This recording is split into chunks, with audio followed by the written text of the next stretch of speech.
60 Great Ghost Stories, read by H. Washington Sawyer. Tonight's story, A Haunted House, by Virginia Woolf. Whatever hour you woke, there was a door shutting. From room to room they went, hand in hand, lifting here, opening there, making sure.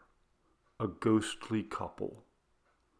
"Here we left it," she said. And he added, "Oh, but here too." "It's upstairs," she murmured. "And in the garden," he whispered. "Quietly," they said, "or we shall wake them." But it wasn't that you woke us, oh no. They're looking for it. They're drawing the curtain, one might say. So read on a page or two. Now they've found it. One would be certain, stopping the pencil on the margin, and then, tired of reading, one might rise and see for oneself. The house all empty, the doors standing open, only the wood pigeons bubbling with content, and the hum of the threshing machine sounding from the farm. What did I come in here for? What did I want to find? My hands were empty. Perhaps it's upstairs then. The apples were in the loft, and so down again, the garden still as ever. Only the book had slipped into the grass. But they have found it in the drawing room. Not that one would ever see them. The window panes reflected apples, reflected roses. All the leaves were green in the glass. If they moved in the drawing room, the apple only turned its yellow side. Yet, the moment after, if the door was opened, spread about the floor, hung on the walls, pendant from the ceiling, what?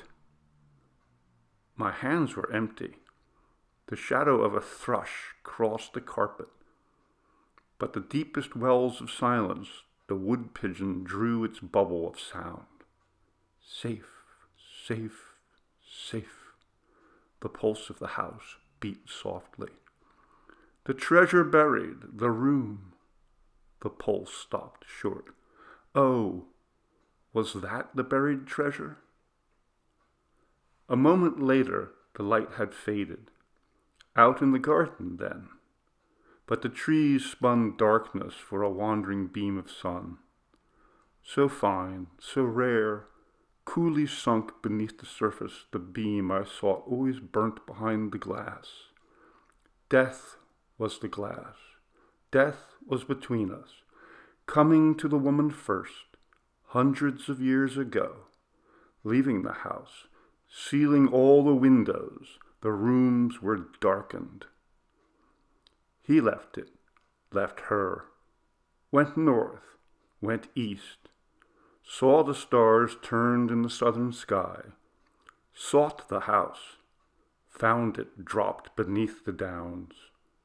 Safe, safe, safe. The pulse of the house beat gladly. The treasure yours. The wind roars up the avenue. Trees stoop and bend this way and that. Moonbeams splash and spill wildly in the rain. But the beam of the lamp falls straight from the window. The candle burns stiff and still. Wandering through the house, opening the windows, whispering not to wake us, the ghostly couple seek their joy.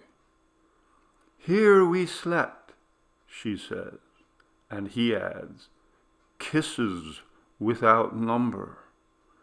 Waking in the morning, silver between the trees. Upstairs, in the garden. Then summer came. In winter snow time, the doors go shutting far in the distance, gently knocking like the pulse of a heart. Nearer they come, cease at the doorway. The wind falls, the rain slides silver down the glass. Our eyes darken. We hear no steps beside us. We see no lady spread but her ghostly cloak. His hands shield the lantern. Look, he breathes. Sound asleep, love upon their lips. Stooping, holding their silver lamp above us, long they look and deeply, long they pause. The wind drives straightly, the flame stoops slightly. Wild beams of moonlight cross both floor and wall, and meeting, stain the faces bent, the faces pondering, the faces that search the sleepers and seek their hidden joy. Safe, safe, safe. The heart of the house beats proudly. Long years, he sighs. Again you found me. Here, she murmurs. Sleeping, in the garden reading, laughing, rolling apples in the loft. Here we left our treasure. Stooping, their light lifts the lids upon my eyes. Safe, safe, safe. The pulse of the house beats wildly. Waking, I cry, "Oh, is this your buried treasure? The light in the heart